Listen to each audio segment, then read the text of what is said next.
भगवान के पास वापस प्रभुपाद एक कम से कुत्ते वाली सभ्यता उनकी दिव्य कृपा एसी भक्तिवेदांत स्वामी प्रभुपाद और उनके कुछ शिष्यों के बीच निम्नलिखित बातचीत जुलाई 1975 में सैन फ्रांसिस्को में सुबह की सैर पर हुई।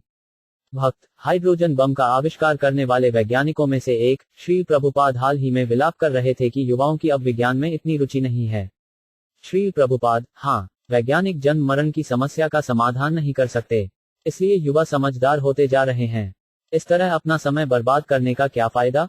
उन्हें लगता है विज्ञान किसी भी वास्तविक समस्या का समाधान नहीं कर सकता। यह अच्छा भाव है। क्या यह प्रोफेसर अभी भी जीवित है? भक्त, हाँ, वह अभी भी जीवित है।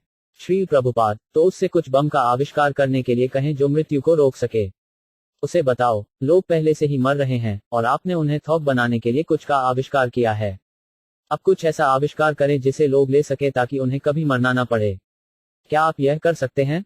नहीं, तब हमें आपके विज्ञान में अब कोई दिलचस्पी नहीं है। इस प्रोफेसर के पास जाओ और उससे कहो, तुम्हें इस बात का अफसोस है कि हम नौजवानों की अब विज्ञान में दिलचस्पी नहीं रही।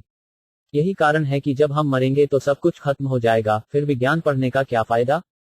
आपने कुछ भी नहीं सुधारा है। जानवर जन्म ले रहे हैं और मर रहे हैं, और हम भी जन्म और मर रहे हैं। आवश्यक अंतर क्या है? तो तुम्हारा विज्ञान सब झूठा प्रचार है। हमें अब कोई दिलचस्पी नहीं है। भक्त, लॉस एंजलिस में आपने कहा था कि 25 साल में विज्ञान खत्म हो जाएगा। श्री प्रभुपाद, हाँ, यह पहले ही समाप्त हो चुका है। उनका तथाकथित धर्म भी समाप्त हो गया और उनकी तथाकथित राजनीति भी समाप्त हो गई, क्योंकि उन्होंने परमेश्वर के साथ समाप्त कर लिया है। उनका सब कुछ जल्द ही समाप्त हो जाएगा। शून्य, केवल शून्य। भक्त, संपूर्ण मानव सभ्यता। श्री प्रभुपाद, वह सभ्यता कहाँ है? माँ गर्भ में बच्चे को मार रही है। क्या वह सभ्यता है? कहाँ है इनकी सभ्यता? यह कम से कुत्ते की सभ्यता है। कुत्ते अपनी संतानों को नहीं मारेंगे। बकवास, धूर्त। वे माँ को गर्भ में बच्चे को मारने के लिए प्रोत्साहित कर रहे हैं और वे दावा कर रहे हैं कि यह एक सभ्यता है। वे कुत्तों और बिल्लियों से कम हैं। कुत्ते और बिल्लियां अपने बच्चों को बचाने की कोशिश करते हैं। क्या आप जानते हैं कि बिल्लियां अपने बिल्ली के बच्चे को एक जगह से दूसरी जगह ले जाती हैं ताकि नर बिल्ली उन्हें मार न सके। बाघ अपने बच्चों को भी सुरक्षा प्रदान करते हैं। भक्त, चूहे भी ऐसा करते हैं। श्री प्रभुपाद, हाँ, एक माँ का अपने बच्चे के प्रति स्नेह स्वाभाविक है, लेकिन अब तथाकथित सभ्य माताएं अपने बच्चों को मार रही हैं। यह तुम्हारी सभ्यता है और यही तुम्हारा धर्म है, तुम्हारा विज्ञान है, तुम्हारा दर्शन है, सब कुछ। यह सभ्यता तब तक समाप्त हो जाती है जब तक लोग कृष्ण भावनामृत नहीं लेते।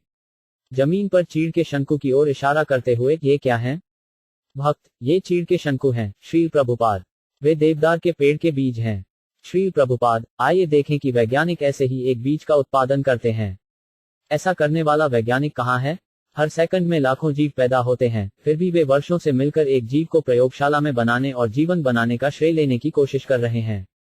उनका श्रेय क्या है? भले ही वे सफल हों, पहले से ही हर दिन लाखों और खरबों जीवित प्राणी पैदा हो रहे हैं। जीवन बनाने की कोशिश करने वाले ये वैज्ञानिक मूर्ख हैं, और जिन लोगों को बेवकूफ बना रहे हैं वे भी मूर्ख हैं। भक्त, वे कहते हैं कि वे ईश्वर के बिना सृष्टि की व्याख्या कर सकते हैं। वे कहते हैं कि सब कुछ प्रकृति माँ से आया है। श्री प्रभुपाद, लेकिन क्या बिना पिता के कोई स्त्री जन्म दे सकती है?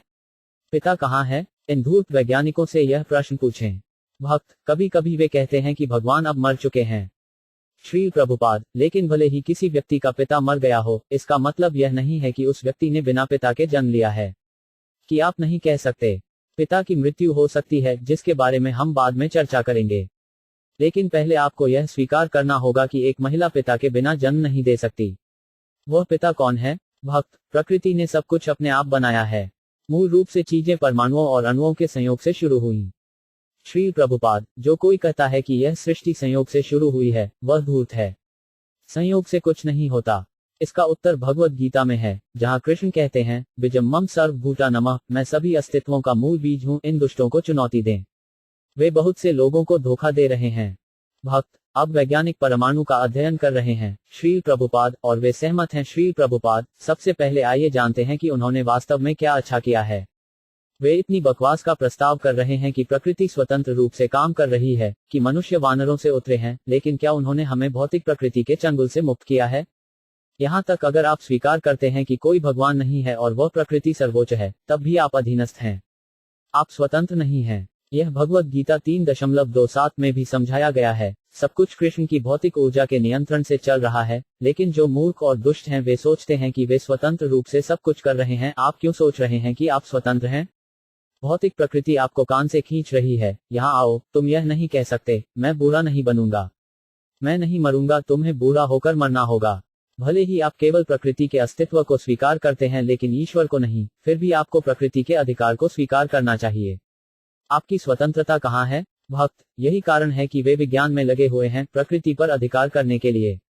श्री प्रभुपाद, यह एक और मूर्खता है, और हम इन दुष्टों के बहकावे में आ जाएंगे।